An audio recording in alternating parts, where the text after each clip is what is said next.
Jika ditotalkan, umur mereka sekitar 250 tahun. Mereka akan merampok di bank, tetapi mereka bukanlah orang jahat, melainkan tak punya cara lain. Perusahaan tempat mereka bekerja dulu mendadak membekukan uang pensiun mereka. Joe tidak ada uang untuk membayar rumah. Willy sakit parah dan nyawanya sudah tak lama lagi.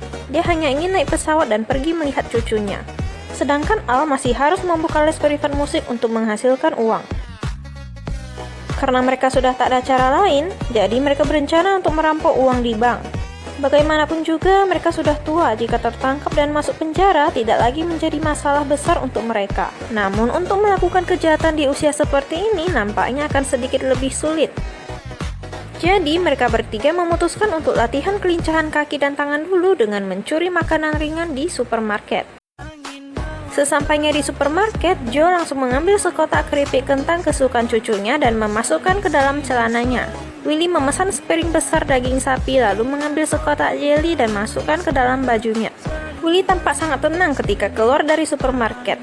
Tetapi Joe masih merasa was-was saat keluar dari sana. Saat dia melihat ada keranjang belanja yang kosong, dia langsung memakainya dan kabur. Joe mengejar Willy dan menyuruhnya untuk naik ke atas keranjang. Tiba-tiba ada satpam yang meniupkan peluit dari belakang. Joe semakin ngebut dan Willy membuka sebungkus tepung untuk mengacaukan penglihatan si satpam itu. Di saat mereka ngebut, tiba-tiba saja lampu lalu lintas berubah menjadi warna merah. Dan di depan sana juga ada bis yang sedang melaju. Akhirnya mereka bertiga masuk ke kantor satpam. Karena mereka sangat menjunjung tinggi orang tua, jadi ketiga kakek ini tidak diberikan sanksi yang begitu berat. Mereka memberinya kupon belanja, lalu melepaskan ketiga kakek ini begitu saja. Willy dan Joe merasa mereka tidak bisa begini terus. Belum berhasil mencuri barangnya saja sudah tertangkap satpam. Akhirnya mereka mencari seorang coach untuk melatih mereka. Mereka membayarnya dengan sebuah tembakau. Awalnya coach ini tidak setuju, namun pada akhirnya dia bersedia juga mengajari ketiga kakek ini. Coach ini mengajari mereka trik-trik untuk merampok di bank. Mereka mulai membuat peta strategi dan menghitung berapa jumlah dan letak lokasi kamera pengintai. Mereka juga menghitung berapa jumlah karyawan dan satpam yang ada di sana. Kemudian menentukan kendaraan sebagai sarana untuk penyamaran mereka.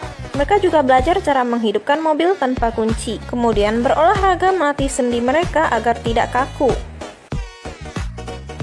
Mereka bertiga memutuskan untuk menjalankan aksi mereka di tanggal 15.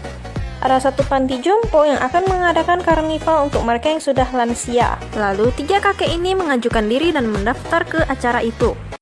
Saat karnival ini berlangsung, mereka berencana untuk sambil menyelinap pergi simulasi untuk merampok ke bank. Mereka keluar masuk bank untuk latihan simulasi. Simulasi terakhir memakan waktu hingga 3 menit lebih. Dan sekarang adalah saatnya mereka menjalankan aksinya. Mereka mengunci pintu bank terlebih dahulu, lalu masuk menggunakan topeng dan berjalan dengan angkuh. Ladies and gentlemen, kami tidak sedang acting. Setelah mengatakan itu, mereka bertiga berpencar dan mulai mencuri uang di bank. Ada seorang gadis kecil yang mengangkat bonekanya dan mengatakan, Anda bisa mengambil bonekaku. Willy membalikkan kepala. Saat dia melihat gadis kecil itu, tiba-tiba dia teringat dengan cucunya. Willy berjalan mendekatinya dan menghiburnya. Mereka takut padanya karena ia membawa pistol.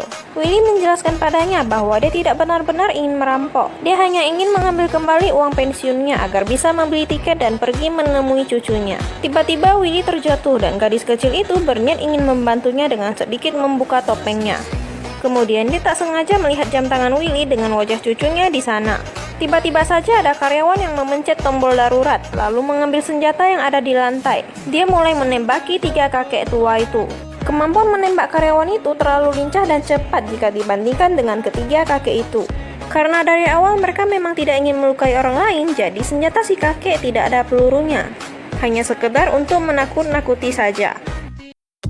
Setelah pergi meninggalkan bank, mereka juga memberikan coach mereka sedikit jatah. Setelah itu, mereka merayakannya dengan pesta minum. Willy masuk ke rumah sakit setelah pesta semalam. Dokter mengatakan bahwa nyawanya sudah tak lama lagi. Di sisi lain, FBI mulai menyelidiki para perampok bank. Dan bagi siapa yang membantu mereka menemukan perampok itu, maka akan diberikan imbalan sejumlah uang. Satpam supermarket melaporkan bahwa dia sepertinya tahu siapa perampok itu. Lalu ketiga kaki itu dibawa ke kantor polisi untuk diinterogasi. dan mereka pun mulai beralibi. Al mengatakan bahwa pada saat hari karnaval, dia sedang membuatkan permen kapas untuk anak-anak, lalu pergi ke toilet dengan alasan sembelit. Willy bertugas dengan memakai kostum hantu. Joe tidak mengatakan bahwa topi yang ia pakai ditukarkan dengan temannya yang sedang menjual tiket. Jadi mereka bisa mengira yang menjual tiket adalah Joe. Al kabur melalui pintu belakang toilet. Dan setelah masuk ke rumah hantu, Willy mengganti kostumnya dan kabur dari sana. Dia juga menghilangkan semua barang bukti dengan membakarnya. Akhirnya, para tersangka dikumpulkan dan dibariskan. Menyuruh gadis kecil ini memilih siapa pelaku yang mengajaknya ngobrol pada saat itu. Gadis kecil ini langsung mengenali Willy saat melihat jam tangannya. Lalu dia menarik baju polisi itu dan berkata pelakunya tidak ada di sini. Karena dia tahu Willy bukanlah orang jahat.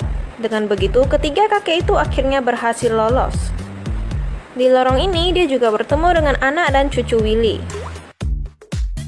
Uang yang mereka dapatkan akhirnya mereka sumbangkan untuk orang-orang di panti jompo. Lalu Al juga menyumbangkan satu ginjalnya untuk Willy.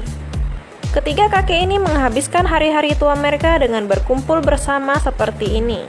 Lalu menyadari bahwa tak seharusnya mereka merampok di bank.